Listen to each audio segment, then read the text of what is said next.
Ultra করার পরে বলছে এটা ক্যান্সার টিউমার অপারেশন করে। Cancerous tumour. চারটা কেমো দেওয়াইছিলাম, কেমো দেওয়ার পরে অনেক অসুস্থ হয়ে গেছিল। বর্তমানে আপনাদের পেশেন্টের কি অবস্থা? আলহামদুলিল্লাহ এখন অনেক ভালো। আচ্ছা, আসসালামু আলাইকুম। আমি doctor ATM Rezaul Karim, cancer চিকিৎসক হিসাবে কর্মরত আছি গণস্বাস্থ্য হোমিওতে। আমি ডক্টর এস এম সরোয়ার স্যারের সহযোগিতা হিসেবে কাজ করতেছি এখানে দীর্ঘদিন যাবত। ক্যান্সার ভালো হয় না এই কথার কোনো ভিত্তি নাই, আমরা এই কথা আগেও বলতেছি এখনো বলি। সেই ধারাবাহিকতায় আজকে আপনাদের সাথে এমন একজন ব্যক্তি পরিচয় করে দেব যারা সুস্থ আছে বর্তমানে। তো সর্বপ্রথম ওনাদের সাথে একটু পরিচয় হয়ে তারপর বিস্তারিত কথা বলতেছি ইনশাল্লাহ। আসসালামু আলাইকুম। ওয়ালাইকুম আসসালাম। জি, কেমন আছেন আপনি? আলহামদুলিল্লাহ ভালো। আচ্ছা, পেশেন্ট হলো আপনার বাবু, তাই না? বাবুর নাম রাফি। রাফি। তার কি কি সমস্যা হয়েছিল আর কিভাবে আসলেন? ওর প্রথমে অন্ডকোষে টিউমার হয়েছিল। আচ্ছা, আমরা ডাক্তারের কাছে নিয়ে গেছিলাম, আলট্রা করার পরে বলছে এটা ক্যান্সার টিউমার অপারেশন করে। Cancerous tumour.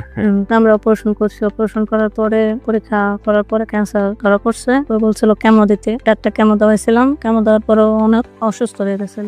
আচ্ছা, এই ক্যান্সারটা ধরা পড়ছিল কতদিন আগে? 7-8 মাস আগে। 7-8 বছর, মানে ধরা পড়ার পর আপনি আমাদের এখানে চলে আসেন।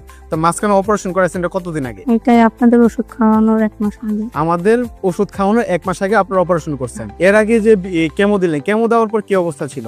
অনেক অসুস্থ হয়ে গেছিল। অনেক অসুস্থ হয়ে পড়ছিল। বর্তমানে আপনাদের পেশেন্টের কি অবস্থা? আলহামদুলিল্লাহ এখন অনেক ভালো। আচ্ছা, আপনার গ্রামের বাড়ির জন্য কোথায়? শরীয়তপুর। শরীয়তপুর থানা নড়িয়া। নড়িয়া, জেলা শরীয়তপুর। জেলা শরীয়তপুর।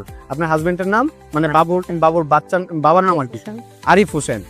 আচ্ছা, উনি কি করে? মালয়েশিয়া থাকে। মালয়েশিয়াতে থাকে, উনি প্রবাসী। সম্মানিত দেশবাসী, আমি ডাক্তার এটিএম রেজাউল করিম। আমি যার সাথে কথা বললাম, বাবু দেখতেছেন ঘুমিয়ে গেছে। তার টেস্টিকুলার কার্সিনোমা ছিল, মানে অন্ডকোষে টিউমার ছিল, সেখানে ক্যান্সার ধরা পড়ে। ওনারা আমাদের এখানে প্রায় 7 মাস ওষুধ খাওয়ার পর বর্তমানে সুস্থ আছে। যেখানে ওনারা টেস্টিস অপারেশন করানো হয়েছিল। অপারেশনের পর যখন তারা কেমো দেয়, কেমো দেওয়ার পরে আরো একটা দুর্দশা অবস্থার সৃষ্টি হয়।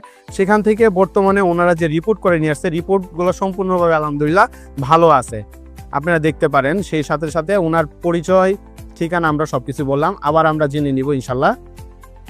ইভেন সেই সাথে যদি আপনারা দেখতে পারেন যে রোগীর ব্লাডের রিপোর্টটা, এটাও আলহামদুলিল্লাহ খুব ভালো আছে।